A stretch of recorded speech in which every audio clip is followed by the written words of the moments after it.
Thanks so much for being here, and thanks to the staff for being here as well. I'll turn it over to Robbie. Thank you, Mayor. Good evening, everyone. As Mayor mentioned, this is actually, we're winding down the 101s, so we just have one or two more after this. This is the last really big one that spans the council meeting, right? So there's a lot to it as we talk about all the different city utilities. So we have lots of staff presenting tonight. We'll see how far we get before the meeting, and then obviously after the meeting we have reserved as well to cover the rest. So with that, I think I'm going to turn it over to Raheem first. Yeah, thanks, Robbie. Good evening, everybody. We have quite a bit of stuff to cover today, and we have quite a few presenters. One is missing, but she'll be here shortly. So I'll get us started. So like Robbie mentioned, we're here to do one of the 101 series on utilities. As we go through this, do you have a clicker I can borrow?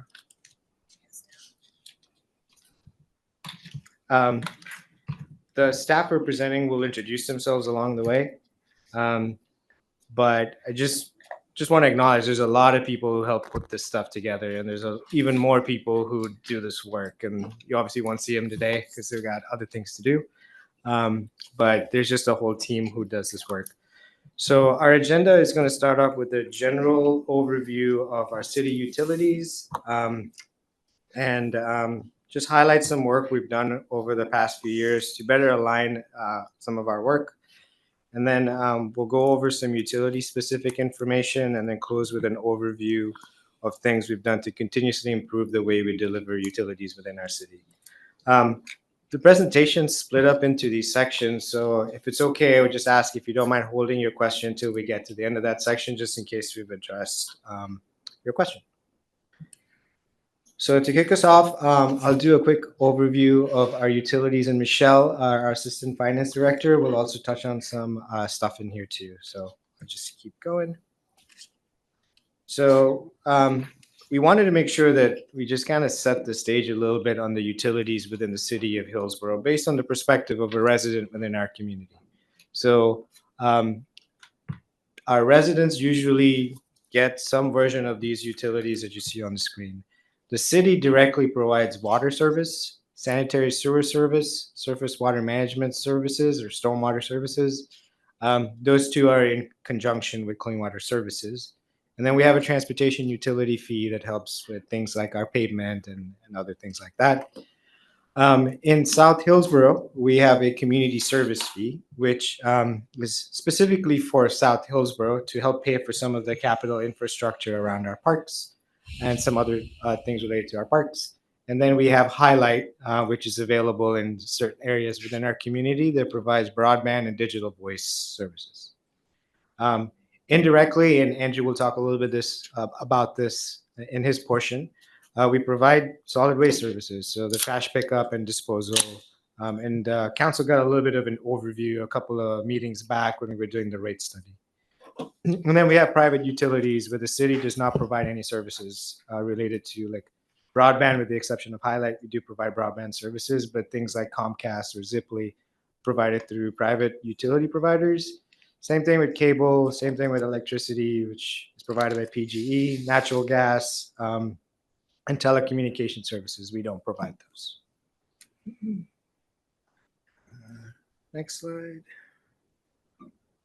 So the intent of this slide is to just give you a quick overview of how utilities are run and funded, and how do we set rates. And when I speak of rates for the purpose of this presentation, these are rates specifically to the utility bill, not things like system development charges or fees or other things, which we won't cover in this presentation. This is specifically more focused on what you see on your utility bill. We'll have conversations about system development charges and some of these other fees at future work sessions. So generally, well-run utilities always start with a clear identification of what their needs are, not just today, but over a certain planning horizon. And those are typically identified in master plans. And master plans usually have things like what are the capital needs you have? So what projects do I need to build to continue to support the existing population who requires the the service from that utility, but also like in the future, right? So what do we need 10 years from now? Those are usually identified in capital improvement plans. And then those master plans also go over what do I need on a day-to-day basis from operating the utility. So for example, how many people do I need to clean the stormwater system? Or how many people do I need to service the water lines and the valves? And how often do I need to do that?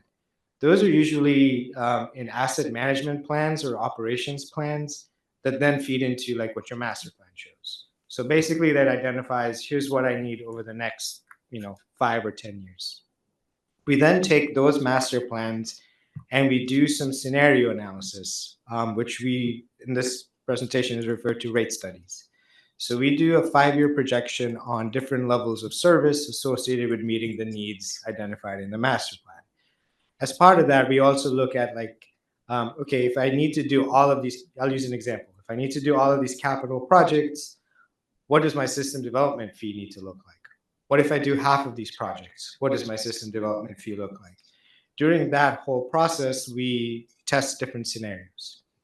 At the same time, we do a similar effort around utility fees. So I'll use an example of if I go clean a particular pipe once every 3 years, there's a cost to it. If I go clean it once every 5 years, there's a reduced cost on it in the short term, but it might clog up the pipe in the long term if we don't hit it as frequently as we need to. So we test those different scenarios and see what that rate impact would be. And then there's other rates and fees. I won't get into that. Those are more individualized for specific things. And we have individual agreements with certain service providers to provide a particular level of service or a particular volume of something.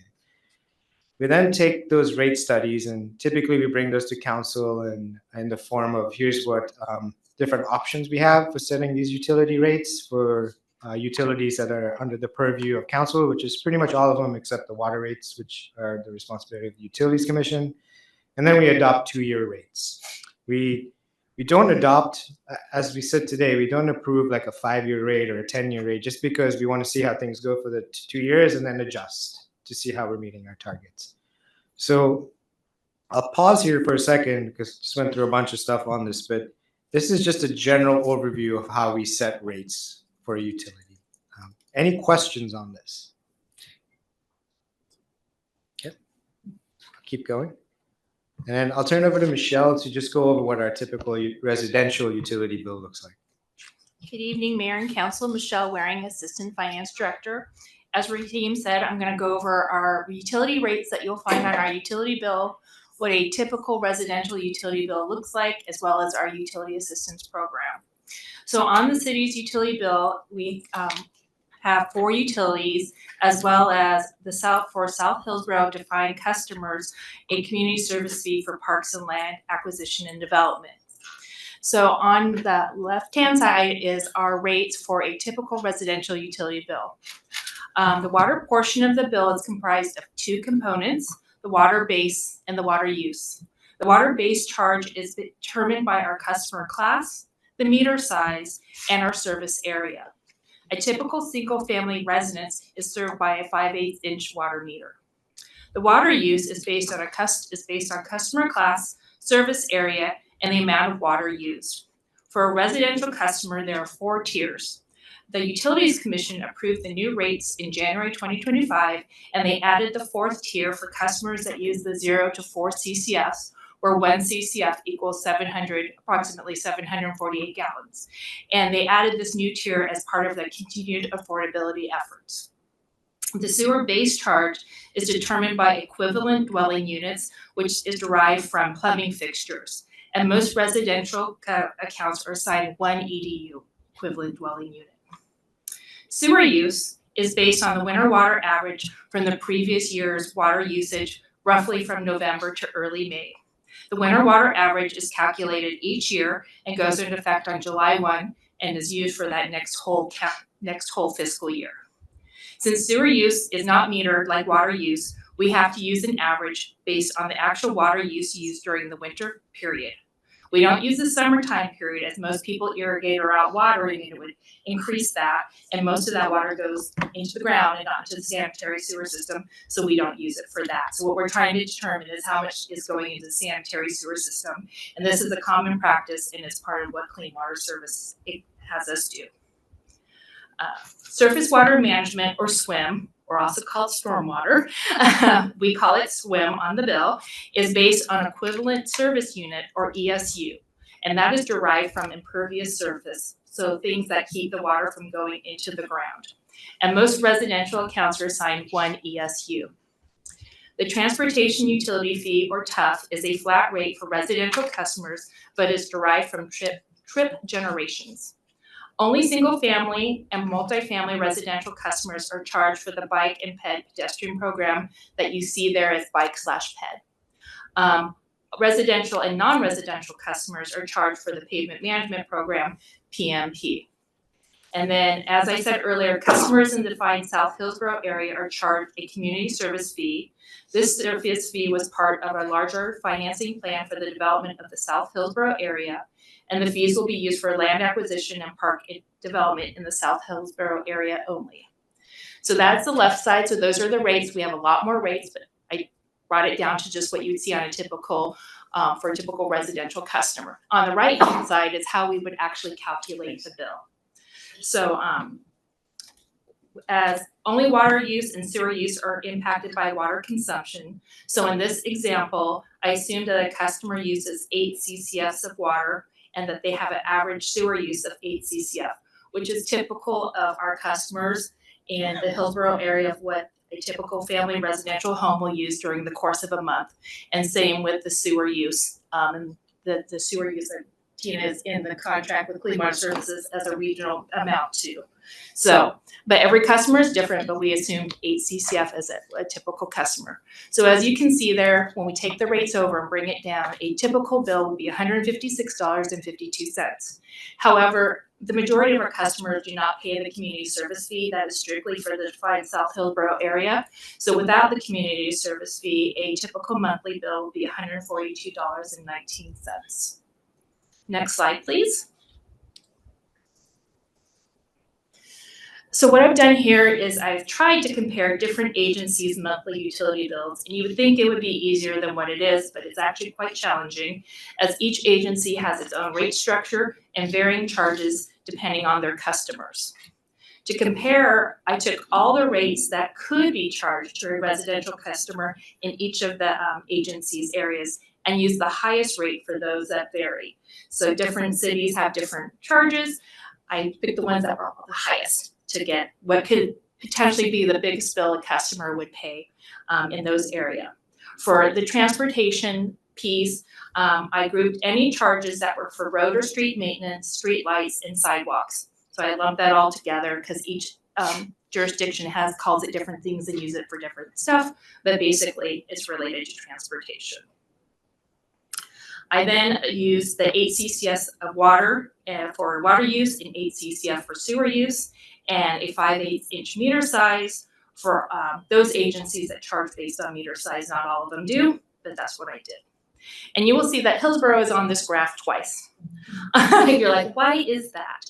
On the more left-hand side of the graph, I don't include the South Hillsboro Community Service Fee because, as I said previously, the majority of our customers don't pay that, and is really more realistic of what a customer would pay in Hillsboro. However, since I used all possible charges that in each of the jurisdictions, I had to include that for Hillsboro. So on the farther right side, that's with the community service fee. Thank you, Raheem. I did want to note that if you live in the city of Forest Grove, you'll be like, where's electricity? So city of Forest Grove does charge for electricity. We excluded that because other agencies don't provide that services and most likely provided by Portland General Electric. Tualatin Valley Water District only provides water service, and the city of North Plains does not provide sanitary sewer or SWIM.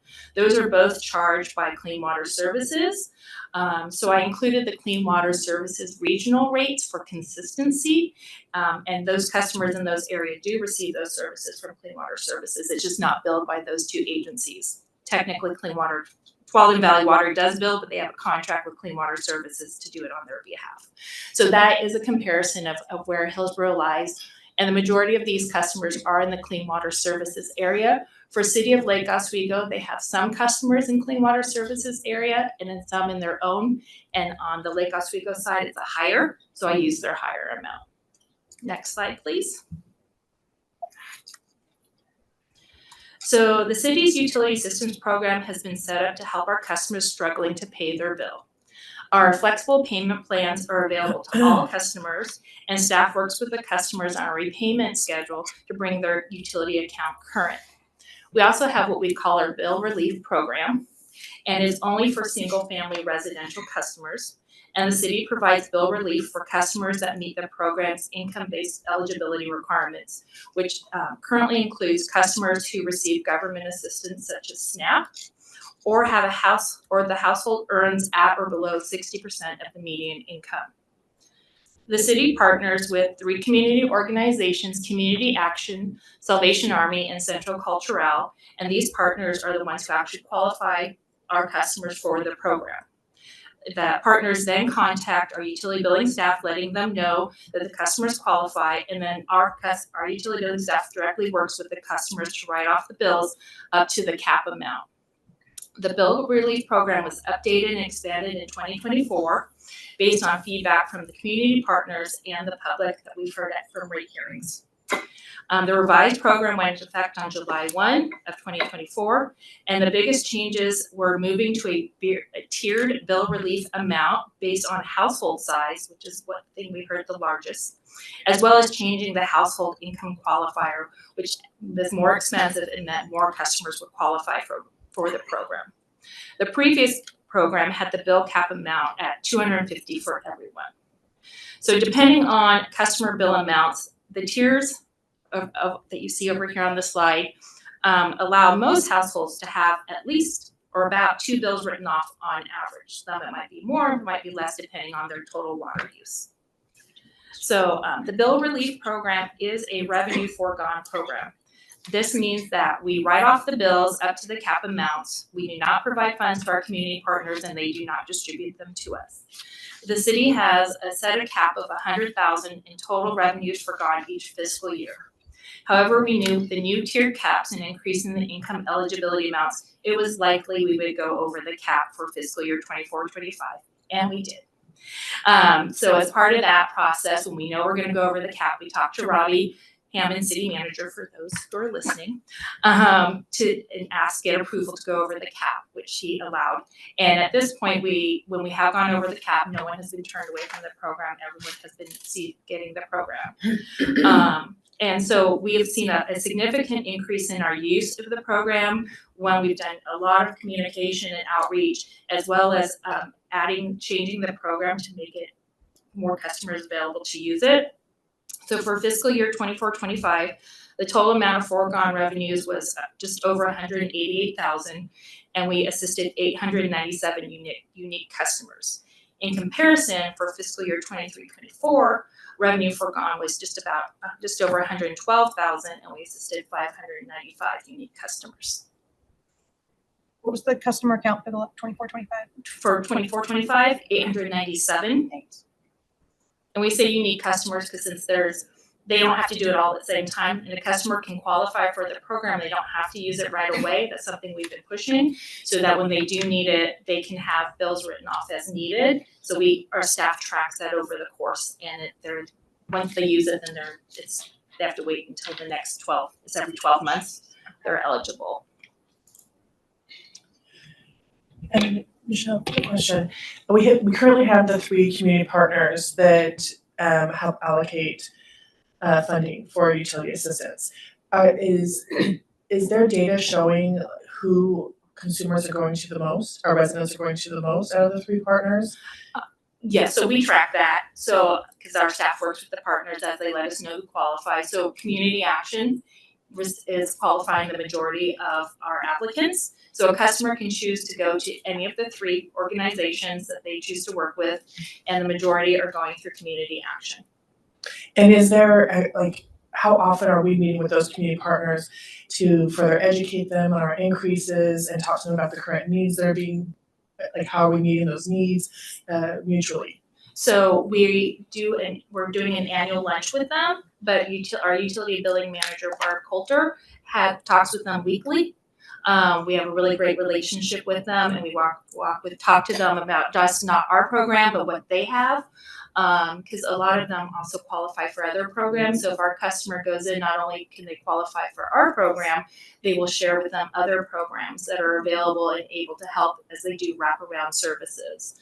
So yeah, we work really hard for our relationship with them, and Barb talks to them a lot, and we do notify them when we're doing rate changes. And last year, we met with them and talked about how we were changing the program based on their feedback. And then this year we had a lunch plan, but we had to move it. So it'll be later this year where we'll talk about the outcomes of what we're seeing and continue to get feedback from them on what else we can do for their customers and what's working and what's not. And the last question I have, I'm not getting in the weeds a little bit on this one, but I just know there's so much need that will continue to grow. I mean, we're seeing it already in the numbers. With our community partners, are they conveying who they're working with in affordable housing and what community partners they're working with for outreach? That I don't have an answer to for you, That's but I can okay. get back to you. So Yeah. I mean, they do a lot of things, and I think there's different parts of our city that work with these community partners for additional, like affordable housing and those sort of things. My focus is on our program. Yes. I appreciate that. Thank you And for just letting us. as a reminder, you wanted us to hold questions to the end if possible. Yeah. That's okay. Yeah, and we're almost done with this section, so. At yeah, this if you don't section? mind. Yeah. If you don't mind. Okay, so if we could just write questions down, totally get it. It's on your mind. You want to get it out. So Thanks, Michelle. You're welcome. I'm done with mine. So just we wanted to highlight a couple of things we've done over the last few years just to better speak as one city, not just multiple utilities. So in 2001, we went through an effort of just identifying what are those specific things we could do. Excuse me. I won't go through each one of these, but I'll just run through maybe an example. So under rate implementation schedule, previously we increased different utilities at different times of the year. Just that's how we used to do things, right? We made a conscious effort to make sure we increase all of the utilities or make adjustments to them at the same time during the year. That way, when we're communicating the impacts to the community, it is in the perspective of the entire bill that we control, not just portions of it. So that's just helped us be more aligned on how we actually go out and do some of our community engagement and outreach as well. So we're just talking as one city and not as multiple utilities just by ourselves. There's other similar things we've done about just notifications and things like that, so that you have that one city, one voice approach. The other thing we did in 2022 and 23 was we put together a capital program improvement roadmap. It's just a series of things that we wanted to do, mostly focused on the way we deliver capital projects, so that we just have better outcomes within our community. So they're focused on these 6 different areas around equity, assets and growth, portfolio management, project delivery, community engagement, and just some parallel work that's going on at the same time. Yeah. And they're split into 3 phases, essentially. Phase 1 is planning the work we need to do, which we spent most of 2023 doing. Phase 2 is leveling and foundations, which is basically trying to get everybody to the same spot. We have multiple utilities, so let's try to get to a same spot where we're doing some things consistently. So for example, making sure we all have asset management plans for every asset that we have. Not every utility has that right now, but we're working on that. And then equity is a perfect example. Equity continues to be a priority for the council. How are we integrating that into our capital improvement program? So, and having some level of consistency on the factors that we use. These are just, there's a series of initiatives under each one of these. I won't go through that. The intent of this was just to highlight the efforts we're doing to continue to speak as one city. And then I'll turn it over to Andrew to talk about solid waste and garbage. Before we do, any other questions up until this point in the presentation that anybody has? Yeah. So, Michelle, you said single family residence customers. What other pardon my ignorance, but what would be the other kind? So multifamily residential customers, we do not have a program for that. So for us to provide assistance, the customer needs to have an account in their name. Yeah. So most multifamily residents are in the property owner's name or the property manager's name.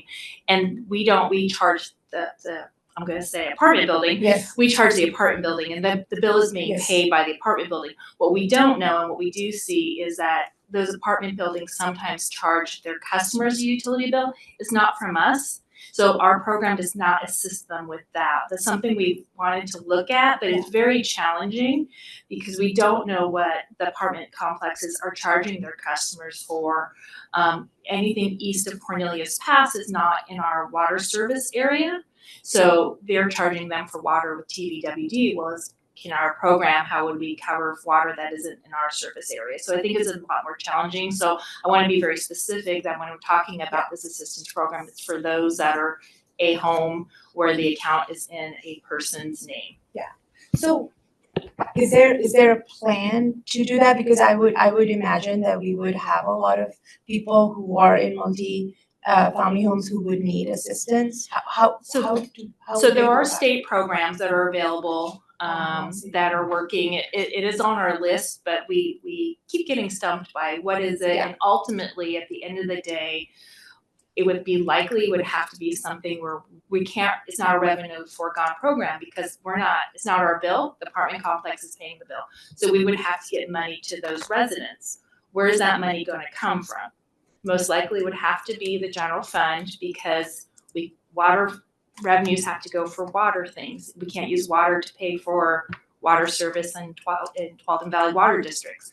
So that's kind of where it comes down to how much would we want to do and then the management of that program. And as I said, we don't know what the apartment complexes are putting on those. They're saying it's a utility bill, but what I've heard from some of them, they're significantly more than probably what is actually being charged to that apartment complex.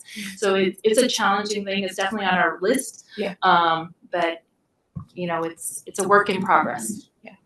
One thing to add, Councillor, is some of these community partners provide other forms of relief. So, for example, I'll use community action. They provide rent relief too. So, a multifamily dwelling could go and ask community action for any support programs to help with just their general bills. While it might not address the utility side, it would provide them with some rent relief if they qualified. Thank you. And then my other question was the transportation, but what is MPM and the bike ped? I'll let Tina handle that. So it's PMP, which stands for PMP, Pavement yes. Management Program. It's an abbreviated version of that. And then we have a portion of the fee that is, we call it bike ped, and it pays for a bicycle and pedestrian capital improvement program. Thanks. Can you expand on what the customer classes are and what the prices are? From the first, I think it was the first or second slide. So I'll let Nikki handle that because customer class has to do with water only. Well, and stuff. Oh, did I miss my chance to ask about water? No, I haven't presented. It's not in this presentation. We can send it out, but we have many different customer classes. So if I can remember them all on the fly, we have single family, multifamily, public entities, nonprofit, large industrial, small industrial, commercial, irrigation, and fire. Sorry, fire service. Dang, girl. I feel like I'm missing one, but Okay, now what are the different costs for each of those? No. Yeah. Can we just get, like, an I email wish on I that was or that something? good to, but we can send, we have a rate sheet. We can send those out to you after. Okay, that'd be Yeah, great. yep. Thanks. And Councillor, that's just a good reminder. Like most of what you'll see today is focused on the residential side, just because it's easier to communicate that, but we can also get that similar information for other utilities if you like. So if there are no more questions, I'll turn it over to Andrew. Yeah, thank you, Raheem. I'm Andrew Bartlett. I'm a program manager in our city manager's office, and I'm here to talk about the solid waste, or commonly referred to as garbage and recycling service collection. As Raheem kind of alluded to, this is a little bit of a different utility than some of the others we're hearing from tonight, in that it is an essential public service and the city regulates it, but we do not directly provide those services. The services are provided by private companies that the city has agreements with. And while I'm here to talk mostly about collection service, I do just want to note that the solid waste system is really kind of a multi-tiered system. So it's not just collection services. You know, the waste has to go somewhere. So that can either be like a material recovery facility for recycling, or a landfill for garbage is kind of the common one. And through that, there's kind of a complex regulatory structure that touches at the state level, regional level, and then local level. So each level sort of oversees different things, but there is a bit of overlap within this system. So the state has some broad laws and requirements, such as having waste reduction plans, having cities provide recycling services, recovery goals, and as well as permitting of facilities. The state also has given some regional authority to Metro to oversee the Portland area waste shed. And what that really means is Metro oversees the transfer stations that operate in the region, and then also the transport of material to the end of life facility or landfills. Metro also has a regional solid waste management plan that was created back in 1995 and has been updated a few times since then. This plan defines some solid waste management and coordination goals, also provides for some service standards that local governments have to meet, as well as recycling standards. And then the city participates in several work groups in Metro to stay informed. So it is sort of a two-way conversation a lot of times. And, Metro does do a lot of coordination with jurisdictions around these items. The other government body is the county government, or Washington County here. Washington County also manages local collections for unincorporated residents, but they also have agreements with landfills and sites like Recology out in North Plains, and has agreements for the siting of those locations. The city also has an IGA with the county to lead the education and outreach activities on the city's behalf, rather than the city taking on those responsibilities. Next slide. So what I wanted to focus on tonight was more the collection system. So we operate what we call a franchised collection system. So the city, as I mentioned, regulates solid waste and recycling collection in the city of Hillsboro. We do that through contracts or franchise agreements with private hauling companies. There's 6 different hauling companies in the city. 5 of them operate kind of curbside collection programs, and each of them have assigned territories, as highlighted in the map. And then there's a 6th provider that only operates drop box services, and they operate only in the Evergreen territory there, kind of in the center of the map. In the city code, it kind of highlights the different roles and responsibilities for the city and the collection companies.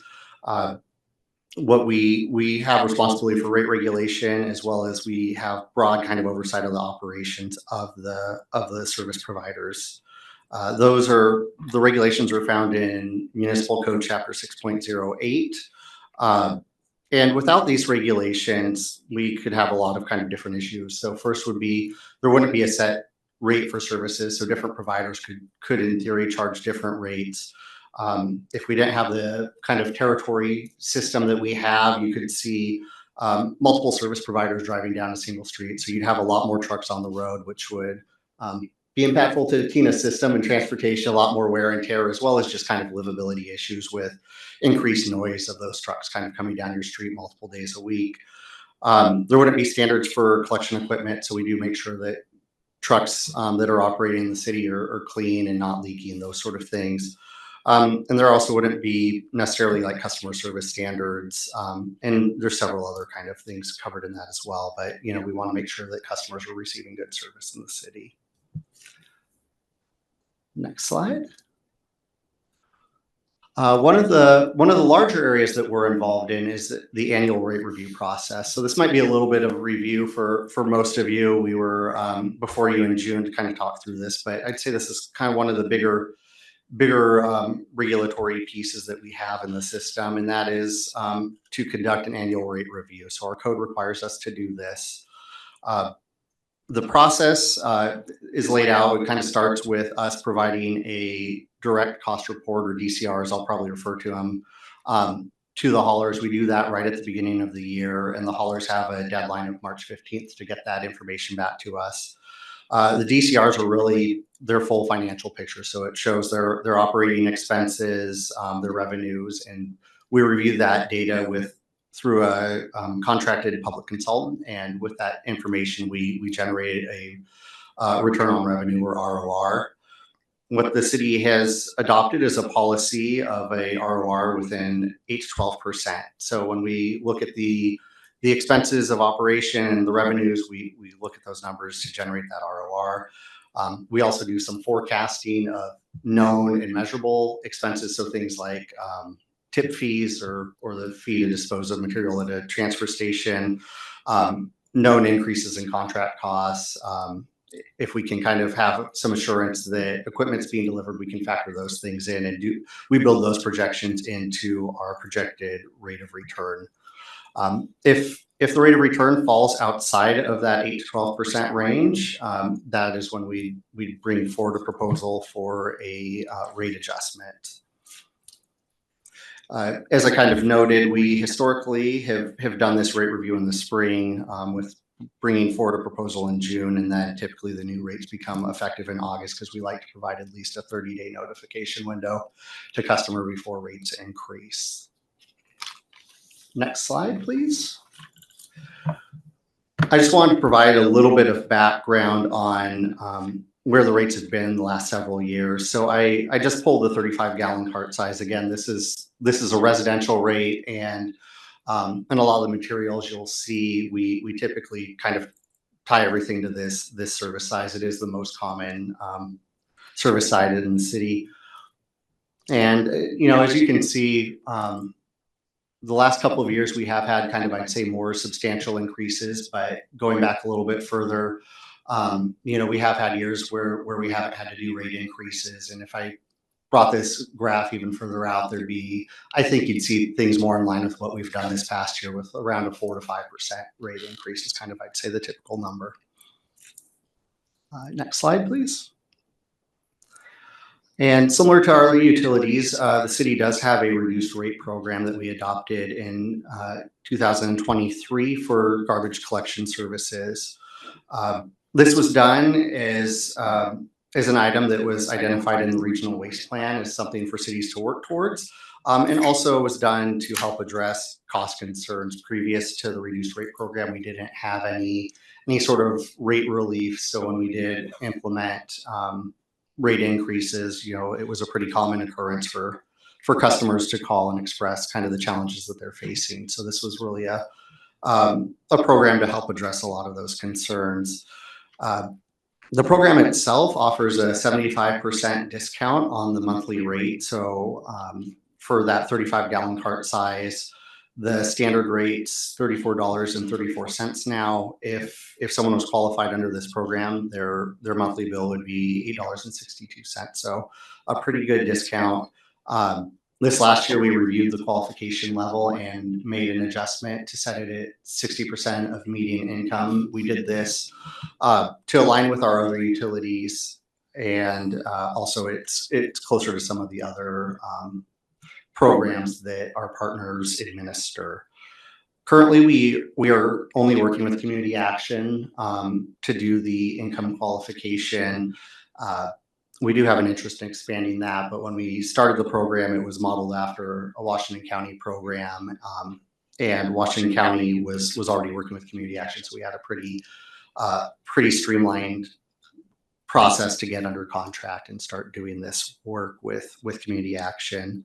I'd also note that City of Beaverton has a very similar program, and then other cities in the region are exploring this. So I believe City of Cornelius was considering adoption this year, and City of Portland is also considering adoption of a program.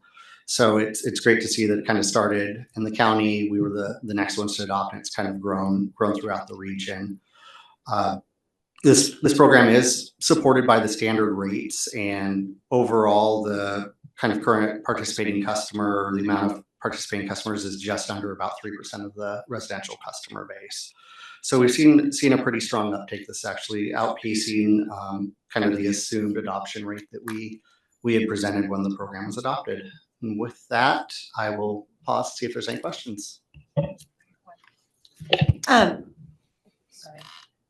Where you Go ahead. Okay, looking at the math, we're able to do a 75% discount for garbage, but kind of the math is not even close to that with the rest of the utilities. And so I'm curious, is there some sort of agreement with the haulers that they compensate that, or? So when we do the standard rate, it ultimately has to be increased to support the program. I don't have the number right in front of me. I can get you the exact number, but I want to say this last rate review, it was about $1 a month per customer in the standard rate to support this program. When we were working with the county when they developed their program, and it's really kind of based on, you know, an assumed number of people that would qualify, and of that number of folks that qualify, an assumed number of them will participate and apply through the program. So I think what their consultant had modeled is about 15% of qualified individuals would apply and participate in a program like this, which gets to about that 3% that we're at now. Counselor, maybe to provide you with just a little more info, it is about $1.26 on the utility bill. I know this image is a little difficult to see. Let's go back to it. But there's a low income subsidy that everybody pays. Got it. That helps pay for that program.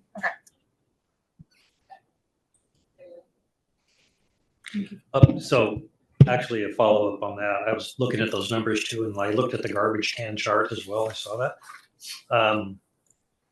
The numbers don't quite make sense to me. 2.8% overall participate. If you figure they're still paying a quarter of the rate, that means it should be 3/4 of 2.8, which would be about 2% subsidy, assuming they're paying an average rate.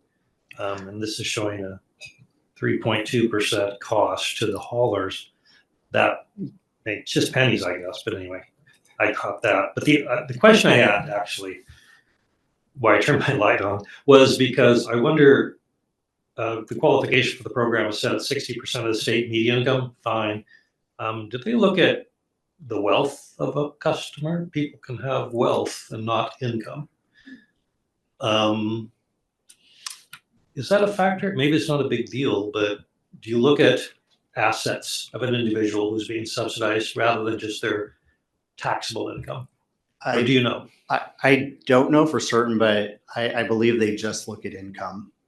So they, you know, yeah, if someone did have other assets that weren't reported, that it wouldn't necessarily show up in this. And that's the same for our utility assistance program. Okay. It's strictly, the information is income verification, not wealth verification. Yeah, I had the same question about your program, Yeah. the other prior program as well, but I saved it until now. All right, thank you.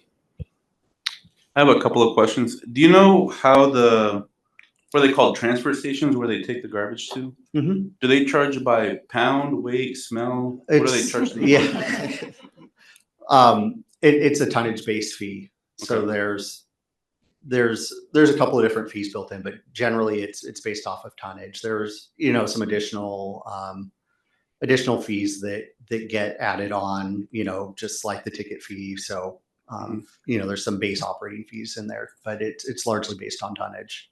Okay. And then the second question is about the reduced rate program and the partners.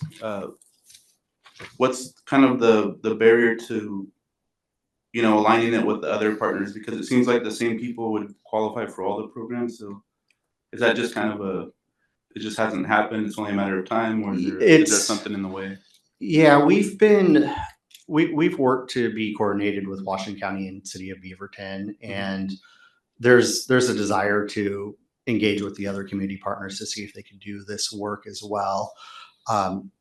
When like I said, we kind of followed Washington County, who already had that existing contract. So that was really why we did it. It was just a low barrier to get the program started up in a relatively short amount of time. But that would be the goal, is to have the other partners participating. And that's something that we have talked to the county about doing, and they have an interest in that as well. They're just kind of waiting for their contract terms to end to explore that. Okay, great. Thanks. Any other questions? Michelle kind of brings up another point of the reason that we also kind of went with a single administrator to start is we have the 5 different haulers. So as we kind of learn to operate in this program, we thought it would be best to just have a single point of contact for them rather than having the 3 partners contacting the 5 different haulers for us, 8 different haulers for Washington County. So it was, again, sort of in the mindset of like, let's figure out how to operate the program and then look to grow it over time. Yeah, that makes sense. Yep. Thank you. Cool. All right. Well, we'll go to the longest portion of the presentation. We're going to skip highlight because highlight is actually coming to you as an individual work session. But we did want to introduce Greg and Paul. If you don't mind putting hands up. Greg's our Chief Information Officer and Paul's our Highlight General Manager. They'll be coming to you at a future work session. And I'll turn it over to Nikki. All right, I'm Nikki Iverson. I'm the Water Director for the City of Hillsboro. I also serve as the General Manager for the Joint Water Commission, the Barney Reservoir Joint Ownership Commission. I'm going to quickly go through our main missions for the Water Department. Protecting public health is our #1 mission. That's delivering safe, high-quality drinking water to our customers. We also have to plan for additional water supply. I'll be coming back to you and discussing our new water supply in November, but we do plan for about 50 years for an affordability measure as well, because those projects are very expensive. We also have to maintain our essential infrastructure. We want to make sure we're replacing pipes so that water is still delivered to our customers 24 hours a day, 7 days a week. And then one thing that I think some people forget about in the community is that we plan for fire flow protection. So an example is the downtown fire. We used as much water as the whole city of Beaverton to put out that fire. The city of Hillsboro acquired the water system from the People's Water and Gas Company in the 1940s after a devastating downtown fire because that private company couldn't put it out. They didn't have the pressures for it. So that's just a little bit of the history on how the city took over the water system. Next slide. All right, we manage 3 different commissions in the Water Department. The Utilities Commission, which oversees our system for the city of Hillsboro, also manages the Joint Water Commission, which includes, it's a joint venture, so it's a regional water supply that serves the city of Hillsboro, Forest Grove, Beaverton, and the Tualatin Valley water districts. And we also serve wholesale customers. Hillsboro serves Cornelius, Gaston, LA Water Cooperative from our upper system. And I'll talk a little bit more about our upper system in a few slides. And then North Plains is a wholesale customer of the Joint Water Commission. We have another commission, the Barney Reservoir Joint Ownership Commission, which is a commission overseeing a raw water dam facility in the Coast Range. That's a different commission because Clean Water Services is also a member there. And so you don't want to have a member that's voting on things where they don't know the assets. So that's why there's 2 separate commissions. I'll talk a little bit more about that in the next slides. So first I'm going to go over the Joint Water Commission and then Barney, and then I'll talk more about the Utilities Commission. So we serve over 450,000 customers in Washington County. You can see our service area map there. It's the largest conventional treatment plant in Oregon at 85 million gallons per day. We've been neck and neck with the city of Eugene. However, city of Portland will be surpassing us once they get their plant completed. We serve water from the Tualatin River. We are rain-fed basin, which means we have enough water in the winter when it's raining, but when it stops raining, because we don't have groundwater, we rely on stored water out of Hague Lake and Barney Reservoir. Next slide. So here's our Joint Water Commission treatment plant. Originally, this was formed by Hillsboro and Forest Grove. Beaverton came on after that because they were on the Portland system and joined after severe drought. And then Tualatin Valley Water District joined after another severe drought on the Portland system to diversify their supplies. Next slide. Real high level on the Barney Reservoir. This is actually at the headwaters of the Coast Range on the Trask River that flows to Tillamook. And the engineers back in the day at Hillsboro were very, really kind of brilliant on how they figured out how to divert water from the headwaters from the headwaters of the Trask River to the headwaters of the Tualatin. And it's all gravity fed through the river system and conveyed down to our treatment plant. If you get a chance to take the elected officials tour that we just had last week, it's a really cool place to check out and see visually some of the good planning by members of our community. Next slide. So here's some pictures. There's the spillway. It is really in forest land, so it's on logging roads. We have a lot of safety protocols because of that. And then also Clean Water Services utilizes this stored water for cooling to meet their permit needs for their wastewater treatment plants. Next slide. So now I'm going to touch on the Utilities Commission, and one of our commissioners is here tonight. So Commissioner Jim Yant is here. He's a newer commissioner this year. So the Utilities Commission is made up of Hillsboro residents that live in Hillsboro's water service area. So you can't live outside the service area. You have to live and be a customer.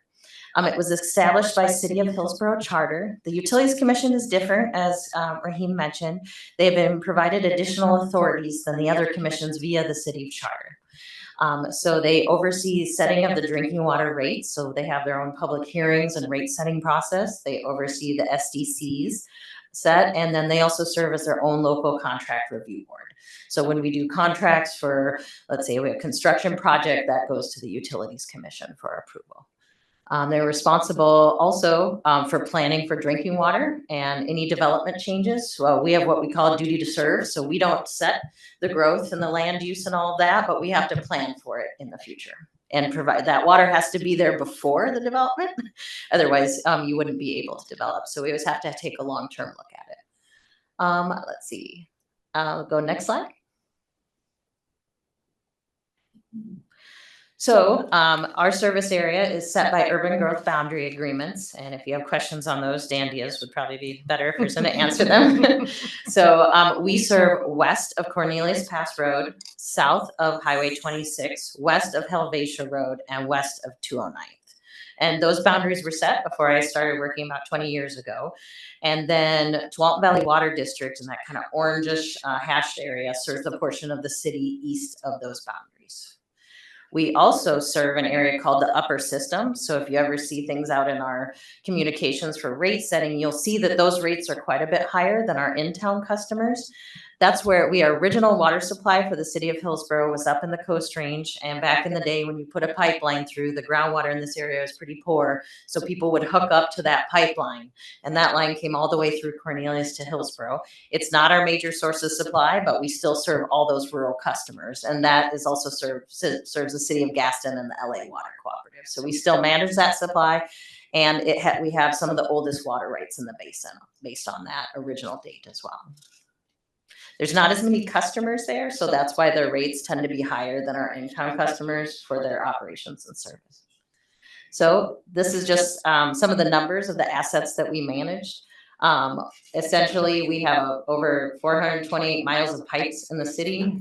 We manage 27,000 meters, 2,800 hydrants. The last time we looked at this, it was 28,000. Michelle and I were like, that's not correct. And then over 11,000 valves. So we have crews that have to turn those valves every 3 years to make sure that if we have an emergency in our system, that it operates appropriately. And that's all under our asset management program. Next slide. Just as Andrew mentioned, we have several different regulatory authorities that oversee our actions. Everything in the Safe Drinking Water Act, it goes through the Environmental Protection Agency. However, the Oregon Health Authority has primacy over the Safe Drinking Water Act. That means they implement the Safe Drinking Water Act for the EPA in Oregon. And then we also work with the Oregon Water Resources Department. They oversee water rights, the distribution of those water rights, regulations related to them. As municipalities, we're allowed to grow into our water rights, but we have to do water management conservation plans every 5 years and report on that. And you always have to have benchmarks to show you how you're doing better with your community, helping your community with financial assistance and to reduce their water use, which also helps our customers as well. We interface with DEQ as well, which isn't on there, but that's more when we have projects. So last slide, I'm going to come back and talk to you. Oh, I missed one. Yep. Water system master plan. Let's go to that one. Yeah. Okay. We do a water system master plan approximately every 5 years.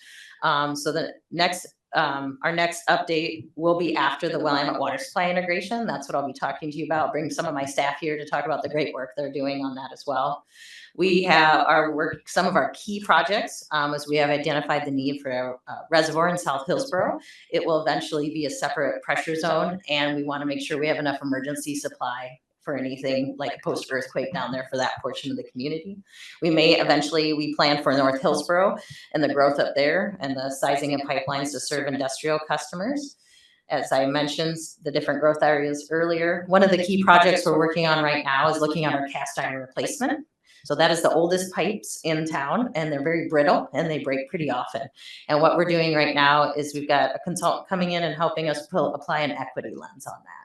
Is, because historically we just replace pipes when road project comes in, but when, I think Tina presented the transportation, sometimes the new roads just go in different areas and maybe not the low income areas. And we want to make sure that we're replacing infrastructure in an equitable manner and prioritizing that throughout the city.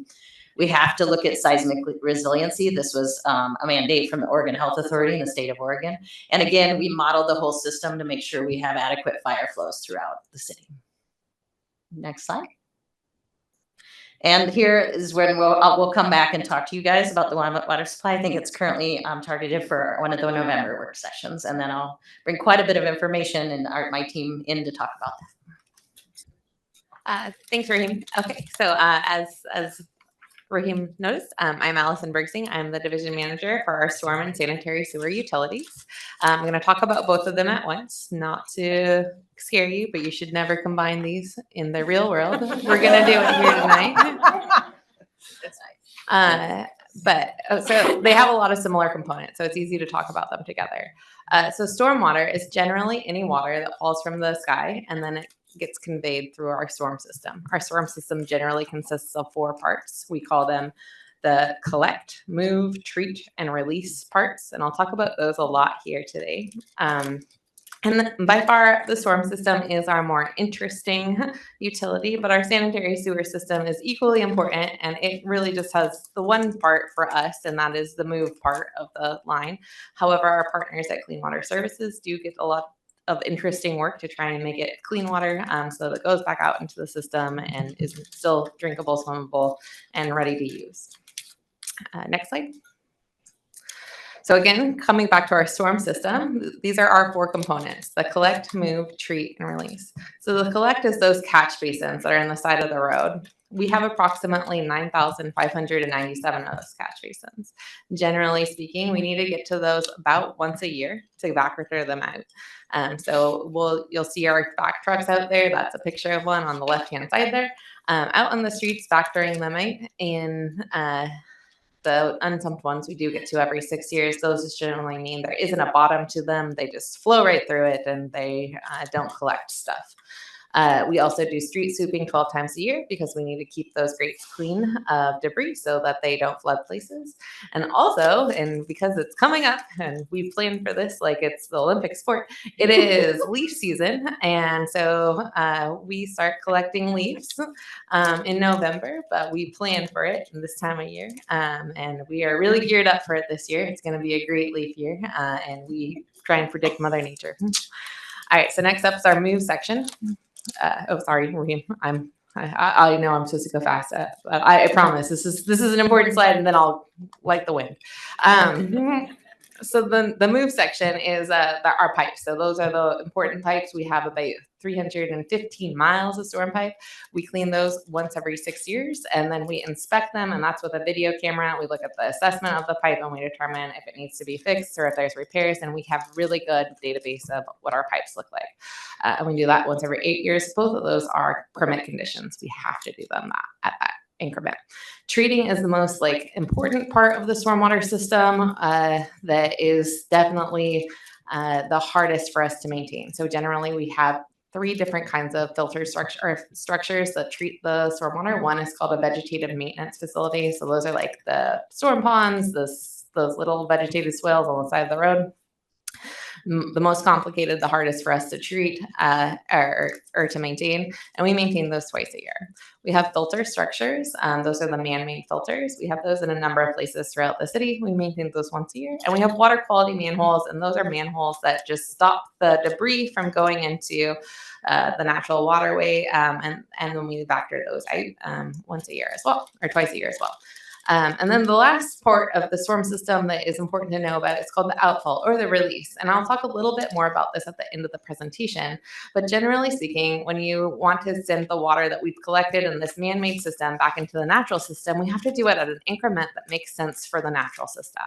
So the release part is making sure that the water is going in slow enough and at a pace that it's not going to disrupt the creek or the wetland or the a river system that it's going into.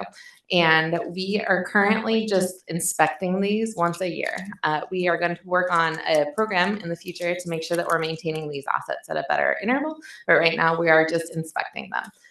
Stormwater is a relatively new utility in the fact that it has not been around for hundreds of years. It's more likely have been around for the last 50 years, and in reality, in the state that it is today, in about the last 25 years. So next slide. Sanitary sewer, much more simple, big pipe.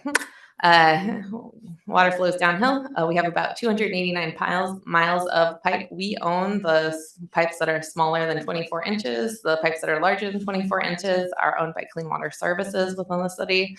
And the pipes that are under pump power are owned by the Clean Water Services as well. So that's generally our sanitary sewer, and I'll keep talking about those other programs a bit later. Next slide. As you can see, we have grown a ton in our storm system, and you'll see our sanitary system in the last 10 years, or in the last 50 years here. What you'll see, though, is that the boom really happened in the early 2000s, and that's when we were seeing a lot of those regulation changes in the stormwater utility. And you'll see that that's where we also started getting a lot of those permit conditions, and the utility became a really large utility. It also coincides with some of the 1990s and 1980s housing production. That was a big boom in Hillsboro, along with the rest of the kind of state. Next slide. You'll see the same curve is generally true in sanitary sewer, but you don't see that aggressive hit in the early 2000s with the regulatory change. This is more just tracking with the natural cycle of housing production. One of the things that I didn't talk about, but is important, is what we call lateral. So that's where your house connects to the main line. So that is owned by the individual homeowner or a business owner. The reason we count them and we keep track of them is because we have to locate them and make sure that nobody hits them. So it's important for us to know how many there are, but it also is just a really good indicator of growth. Next slide. So I've talked about Clean Water Services a lot. They are our partner in this utility. So in the stormwater arena, they really just hold our DEQ permit. But the interesting thing about our DEQ permit is that it is what's called a watershed-based permit. So it's not just stormwater, it's stormwater and sanitary sewer together. And so it's one of the only watershed-based permits in the country. And it is a unique permit in that it allows CWS to do both the stormwater regulation, but also some of the enhancements to the water quality in sensitive areas. We call those vegetated corridors. Some places throughout the country, they're called buffers. They're also kind of in line with the significant natural resources layer that you just talked about today. In general, though, that Clean Water Services is doing the assessments and rehabilitations to those wetland areas in conjunction with places that they're releasing wastewater. CWS does own the wastewater treatment plant and also lift stations and pipes greater than 24 inches in our sanitary sewer system. So in that DEQ permit, they also are discharging wastewater to the system. We, however, maintain all of our own stormwater infrastructure in the city, and we maintain all of the pipes that are less than 24 inches in gravity in the city. So those are ours, we own them, and we're responsible for the maintenance and repairs and operations on them. So moving on. In order to maintain those infrastructure that we own, we have a master plan for each utility. The stormwater master plan was updated in 2021, and it generally covers our 4 main problem areas with this utility: flooding, growth, stream quality protection, and water quality. And in that, we have a project list that's going to come up next. Oh, I lied to you. So we also have a sanitary sewer master plan, same deal. It tells us again how to replace our aging infrastructure, how to reduce what we call I&I, which is called inflow and infiltration. And generally speaking, that's when water that isn't coming from your toilet is getting into the pipe. So if it is water that's like groundwater in the area or rainwater and that's somehow entering the system, we don't want that because we're treating water we don't need to treat. It's really expensive to treat wastewater. So we generally try and keep that system as tight and vacuum closed as we can. And so a lot of our sanitary sewer master plan is reducing that ability for inflow and infiltration. You'll often hear us say I and I. I'm sorry for the slang there, but it's generally recognized in our industry. Okay, next up.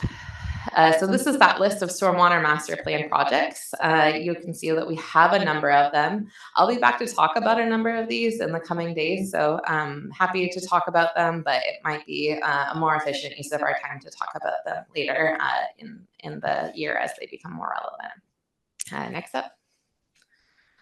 We also have 3 programs that are coming up on our stormwater master or on our stormwater utility, and these were identified in our stormwater master plan, as well as in our IGA renewal with CWS.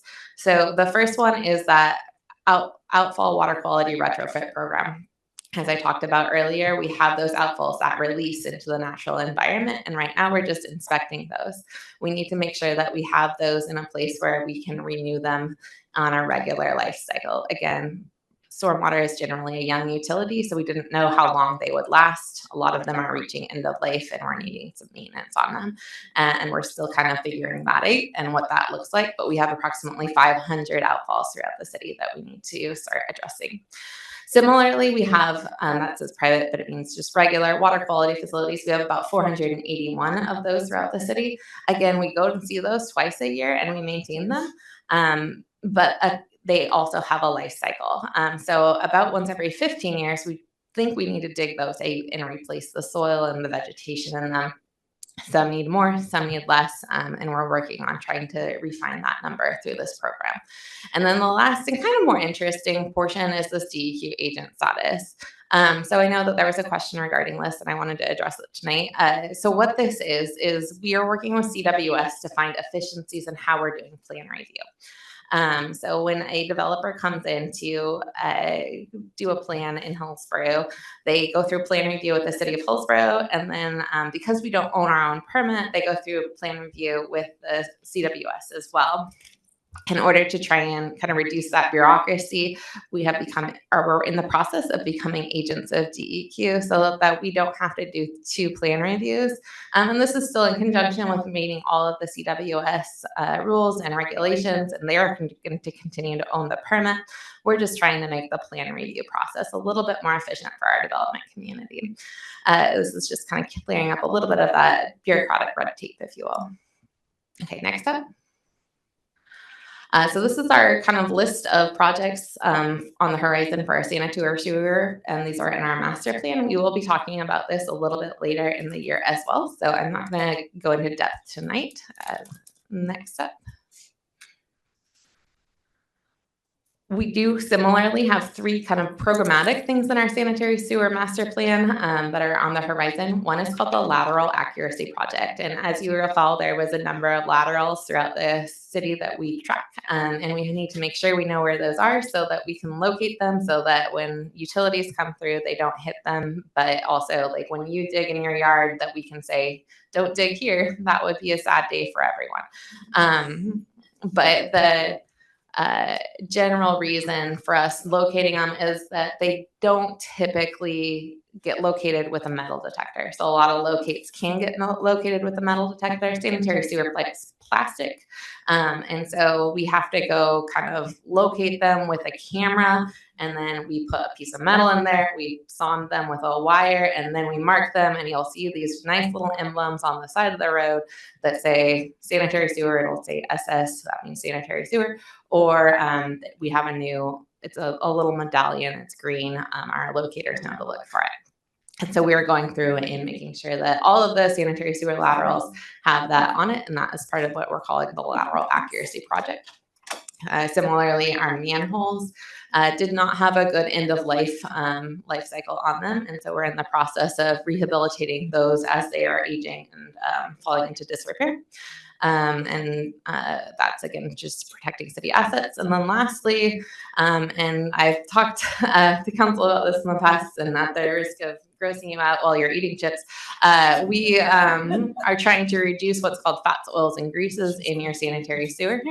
And the way that we do that is to try and convince people not to pour grease down the drain. So if you're making chips at home, throw that in the garbage, don't put it down your sewer. But in general, we have a whole program to try and get restaurants and the residents of the Hillsboro to keep the drains clean of fats, oils, and greases. Gross things happen. I won't gross you out. Next up. Well, that's the last slide Oh. for Allison's section. So, good job, Allison. Any questions for Allison on her portion before we move to transportation? Yeah, so just a clarification. So the private one, that just means that they're on private land, but owned by the city? Yeah, I'm sorry, that was probably a typo in there. It was just supposed to say water quality facilities, not private water quality facilities. Yeah, there are two different types of water quality facilities. There are private that we don't maintain that are owned by, like, Safeway has water quality facilities. So if only one lot is discharging to a water quality facility, then it's a private water quality facility. We do have to inspect those every 5 years, but we don't maintain them. The self-narrating was wonderful. Okay, let's see how fast I can deliver. They've given me a fast talker license to talk fast. I'm Tina Bailey. I'm the Assistant Director for the Public Works Department. And tonight we're just going to give you kind of an overview of the transportation system. Transportation infrastructure, you probably most commonly think of as roadways, lighting, pavement markings, traffic signals, but there are a number of other things that we also regulate within the right of way, mostly where all these utilities would have no place to go if the right of way really didn't exist. Storm sanitary water primarily use our right of ways to get through there. So we manage that, as well as franchise utilities such as Northwest Natural, PGE. We are regulators in that.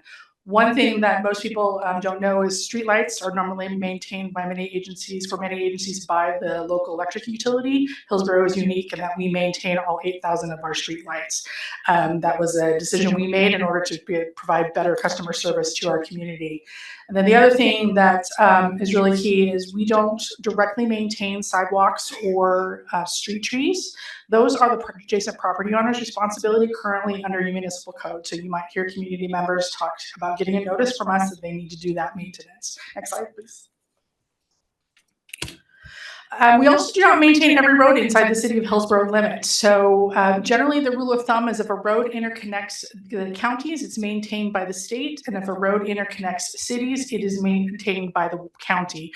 We have a map that I've provided a QR code for you if you want to dig deeper. That's an extra of the map in the circle there. Purple roads there, which is Baseline and Oak, are maintained by the Oregon Department of Transportation. The orange roads, which happens to be Cornell and a portion of First in that map, are Washington counties, and the green, our city of Hillsboro's, grays are private property owners. So we often get calls from agency people who think that they need to talk to the Hillsboro about corrections on roadways that we just don't have the authority to do anything about. And when it comes to intersections where you have multiple agencies who are feeding into an intersection, the intersection of higher authority controls that particular intersection. So if you have an ODOT road, a county road, and a city road all coming in at the intersection, each bringing a leg, the state is the one that controls the intersection. Next slide, please. Much like Allison was talking through, we've went through some massive growth early in the 1990s. This is 3 decades worth of growth. About 25% of our network was built between 1994 and 2004. We tend to highlight that, and you'll probably hear me talk about that a lot in the future. That is because most asphalt is designed or was designed for 20 years. And with preventative maintenance, we can and have extended that life, but we are reaching a wall of neat reconstructions that are necessary from that 1994 to 2004 growth. You can see we're also experiencing uptick right now as a result of South Hillsboro. The good news is we now design our roads for 40 years. So we are buying ourselves a little bit more time. But next slide, please. Unique to us is, for some of you, you're already aware, we have the Transportation Committee, which by charter controls things related to policy for transportation. You will also find, if you are a Finance Committee member, you will very rarely see budgeted items come to you related to transportation. Exceptions being things that are like the transportation utility fee updates. We try to bring you into the loop much sooner than that. But Transportation Committee generally considers the policies and finances related to transportation. They also uniquely serve as a transportation traffic safety commission. That helps us for things like when we request the state evaluate speed zone orders, we have to have a recommendation from our traffic safety commission on those speed zone requests. Next slide, please. We also have a master plan, the transportation system plan. You heard a little bit about this during the community development side of things. We are unique as a utility in that we as Public Works, who manage the actual asset once it's to the building and the maintenance of it, do not actually control the master plan. That is done through our community development department because uniquely transportation system has a planning rule associated with it. So they have obligations, and don't ask me those details because I leave that to Matt. It's a lot, it's a lot to deal with. But they are generally looking for the same things that our other master plans are. We're planning for a 20-year growth, both on our roadways as well as the other agency roadways that are in our city limits, looking at both growth in housing and growth in development. It also identifies future needs and deficiencies to accommodate that growth. If you could go to the next slide, I've given you a brief map of all the projects that were identified in that. You can see we have 143 roadway projects, 110 intersection projects. As of 2021, it was an estimated $982 million. I can tell you from a paving perspective, we've seen a 50% uptick in costs since 2020. So that number is low. Next slide, please. And then just to give you kind of a brief state of the system, roughly 82% of our system has sidewalks, which is a really good number. We've made some good progress on that, thanks to, in part to some grants, and the transportation utility fee by PED allows us to build some of that infrastructure. We have roughly 60% of our network that we want to have bicycle lanes has bicycle lanes on it, so we still have some work there. You're going to hear a lot about pavement condition probably in the near future. So we actually go through and assess our roadways on a regular basis to determine the quality and condition of the roads. We use something called Pavement Condition Index, or PCI, which is a rating of 0 for it's failed and 100 if it's brand new. Sorry, Nikki, I'm very dramatic in my hands. Get out of my road.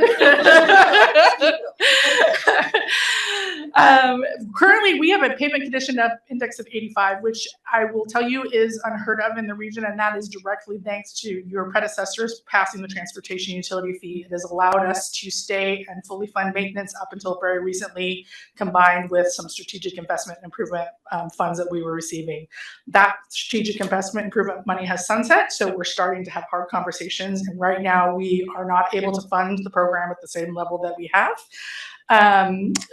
We presently have a $3.5 million gap in funding. We'll see what the state legislature does for us, but you'll probably hear us talking a little bit more about this in the future. Because you can see we modeled, this is last year's modeling system. We were spending $5.4 million in pavement management. We need $8 million to maintain that blue line. That's the pavement condition over time if we don't fund that network at that level. We want to try to stay above an 80. That's because that's where it's cheaper to maintain your roadways, is to keep our average network above an 80. So that's all I've got. Yes, that's the end of the transportation part. Any questions for Tina? No questions, but I love that map. So the map with the QR code. Oh, the QR code. Yeah, thank you. Thank you for having that available. Cool. Well, I'll close this out if there are no more questions. So just looking ahead, we've gone through a lot of stuff that you saw across multiple utilities. One of the few things we're going to be working on as we move forward is just maturing our asset management programs. So over the last few years, we've just strengthened what the city's asset management strategy is. And now all the departments are starting to level up to that. Some are higher up than others, but we're just trying to get to a point where we can be more predictable on what our long-term needs are. The other thing we're going to continue doing is that CIP roadmap that I shared earlier in the presentation. We're in implementation mode, so we're getting into that phase 2, and hopefully get to phase 3 soon. We are just starting some work led out of our Economic and Community Development Department around looking at our SDCs again. More aligned around the housing conversation, but also gives us an opportunity to look at our methodologies, making sure we meet state requirements and some other stuff too. And again, trying to make sure that that stack doesn't get too expensive to inhibit the cost of delivering housing. Michelle talked a lot about the Utilities Assistance Program. We're just doing a better job of tracking where these needs are so we can be more responsive to where the greatest need is. And then I touched very briefly on some of the utility streamlining efforts, and we're mostly in implementation mode on a lot of the things we said. So with that, I'll turn it over to you, Robin. That was amazing. Well done. 6 minutes earlier than I challenged you to do. I wanted to just call attention to how well our utilities are managed in the city. We have a lot of utilities. You all saw that tonight. There's others and small ones you'll hear more about. The Willamette Water Supply Project, which is coming up, and more about Highlight. We have amazing staff that manage these. Each of these utilities is a business, and they have to be managed like a business. They have to stand on their own, right? So it's a challenge, and Hillsboro is second to none in how our staff manage our utilities. So I just want to say thanks to them for putting all the effort into this great presentation.